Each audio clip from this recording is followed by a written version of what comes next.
magkano ang binabayad sa gobyerno, magkano ang ang inassess, magkano lang napunta sa gobyerno. Kasi nga po walang laman siya, Commissioner. So you really have to investigate that. And kung po pwedeng i-reconstruct po.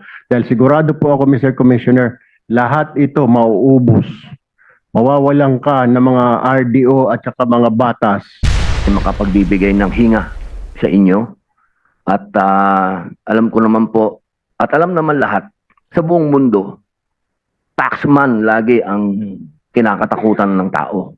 Nasa Biblia nga po kayo eh. Kaya pagpasensyahan nyo po kung marami po kami mga katanungan dahil bilang kami po ay senador, kami po ang boses naman ng taong bayan. Kaya yung amin pong mga tanong sa inyo, hindi po para idiin kayo, kung hindi para tanungin lamang po kayo. At ito po mga tanong ko naman po ay hindi naman po ganun kabigat. Katulad po ng mga tanong ng boses ng masa. Ang tanong ko lang po ay, katulad po halimbawa, ako po ay may panukala patungkol po sa freedom of information. Gusto ko lamang pong malaman kung ang mga tauhan po ba ng BIR ay nagfa-file din po ba kayo ng SALN? Lahat po, obligado po kayo. Kasi po kami, sa utos po ng aming Ginoong Pangulo, ipinablish po yung aming SALN. Sa inyo po ba may pagkakataon na magpapublish din po ba kayo ng inyong SALN? Pwede po bang itanong yan sa atin pong commissioner sa ngayon? Ang SALN naman po, these are public documents. Opo, so This can be accessed. so katulad po ng, ay hindi po, kasi sa amin po, talagang in-order po sa amin ng aming Ginoong Pangulo na ilabas namin ng aming SALN. Wala po kaming nagawa. Kayo po, bilang commissioner, dadating po ba ang punto na yon na para po mawala yung agam-agam ng ang mga taong bayan, meron po bang ganun na pwede po kayong gawin? Titingnan po namin yon. Meron pong 16,500 na kawani ang Bureau of Internal Ay, Revenue. makaligayahan po ng taong bayan yan. Kahit po mapuno ang social media, kaligayahan po nila yan. Kasi kami din po, sa utos din po ng aming Ginoong Pangulo, na lifestyle check po kami. Pwede po bang mangyari din po yan sa inyo? May utos nyo ang lifestyle check? In fact ho, meron nga ho tayong mga ahensya na ng gobyerno na nagkakandak naman po ng lifestyle checks. Apo, kayo po, ginagawa nyo po sa BIR para wala na po yung mga tanong na ilan ang kotse mo, ilan ang ano mo, mga ganyan, ilan ang bahay mo, ilan ang asawa mo, yung mga ganun. Magagawa po namin yan sa BIR. Opo, malaking bagay po yan.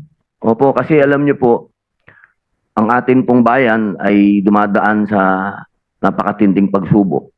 Kapag tayo po ay naging transparent sa tao, ay makakalma po sila.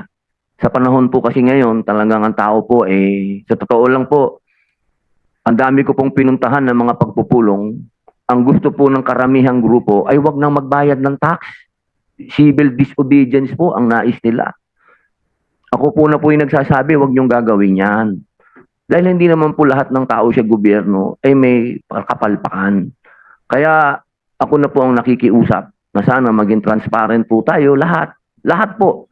Para ang taong bayan hindi na po nag-iisip ng mga civil disobedience o ano-ano mang mga bagay na makaka-disrupt pa po ng gobyerno natin.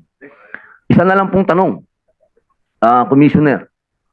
Ako po kasi, nung panahon nung ako po ay artista pa, ako din po ay naging revolusyonaryo. Lagi ko pong inaaway ang gobyerno. At noong mga panahon na yon, na-weaponize po sa akin ang tax. Ako po'y nadali talaga ng tax. Ngayon po ba, mapapangako niyo po sa akin na hindi na po yan magagamit para maipit ang mga nagsasalita ng hindi, alam niyo man po, ng kanilang kalooban sa gobyerno?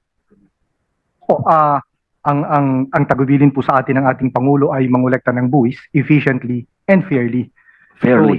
Fairly. So, ibig sabihin po, ang kolektahin lamang, ayun nararapat talagang dapat bayaran ng taxpayer at hindi ito dapat ginagamit na instrumento para i-oppress or gipitin yung mga tao for other reasons other than Tao at negosyo po. Tao at negosyo. Totoo po yan. Opo. Nakasumpa po kayo, Commissioner, ha? Nakita ko kayo kanina. Opo, pinapangako po natin yan. Yun lamang po. Maraming salamat po, Ginoong Pinunong Higit. Salamat po. Before we wind up, kasi nakakuha kami ng report na yung dating ELAM wala na, di ba? Pinalitan na ng IRIS, Yeah. Tama. Yes, po. Internal Revenue Integrated System. Ang nag-handle nito, yung Information System Group. Yes po, Mr. Chair. Ang sabi niya, ang report namin dito, wala kayong basis na i-compare yung PAN, yung FAN, at saka O506 kasi wala raw laman. Kindly Okay. investigate, Commissioner. Yun nga po ang dahilan. Kaya Yun nga, po ang bakit walang tinutukoy. laman? Yun nga po. Sinadya ba yan? Para wala tayong mabalikan na records. Kasi yun ang basis natin, sabi nga ni Attorney Kim, ni Com Kim, di ba?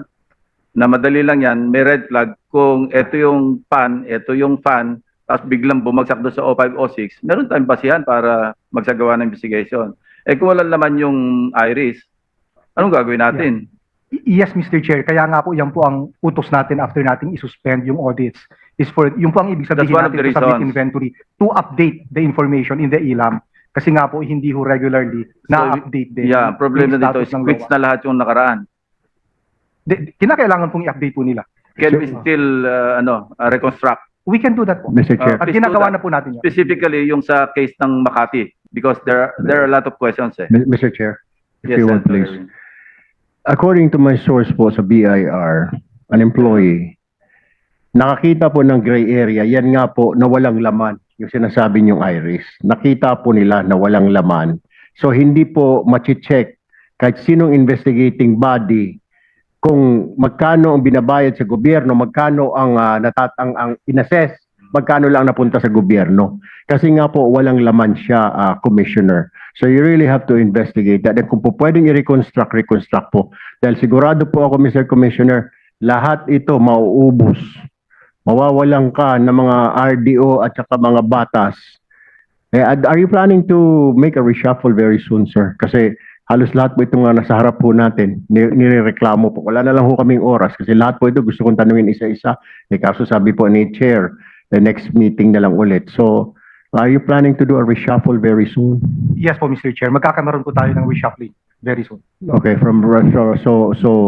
hindi lang po sa NCR kundi maging sa mga different provinces, Mr. Chair. Yes po, Mr. Chair. Thank you, Mr. Chair.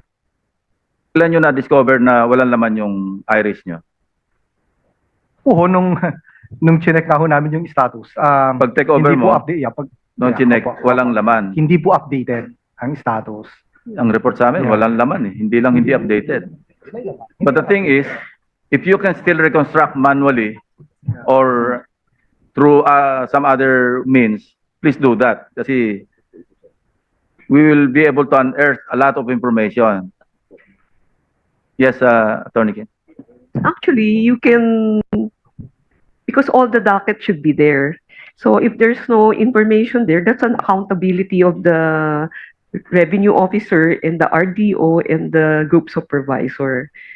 And actually, because you did not fill it up, dapat hindi nakaka-issue ng bagong LA sa'yo. Kasi hindi close yun, meron inventory lang ho ang bawat examiner. I think you have 30.